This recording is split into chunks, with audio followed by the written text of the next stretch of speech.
स्वस्त धान्य की गरिबांच्या जीवाशी खेळ, धनुरे लागलेल्या काळपट ज्वारीचा उग्रवास।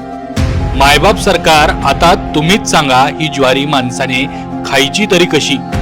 सरकारच्या स्वस्त धान्य दुकानात गोरगरिबांना देण्यात येणारी ज्वारी त्यांच्या पोटाची खळगी भरण्यासाठी आहे की त्यांच्या जीवाशी खेळ करण्यासाठी, असा प्रश्न आता उपस्थित होतोय। जामखेड शहरातील स्वस्त धान्य दुकानात या निकृष्ट दर्जाच्या ज्वारीचे वाटप करण्यात आलंय। जनावरे देखील खाणार नाहीत अशी ज्वारी माणसाने कशी खावी, असा प्रश्न आता नागरिकांकडून उपस्थित करण्यात येतोय।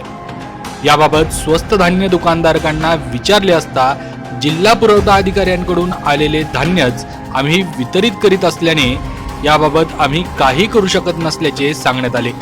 काही दिवसांपूर्वी बुलढाण्यात विषारी गहू खाल्ल्याने लोकांना टक्कल पडल्याचे समोर आलेले, मात्र या घटनेतून सरकारने काहीही बोध घेतला नसल्याचं जामखेड प्रकरणातून समोर आलंय।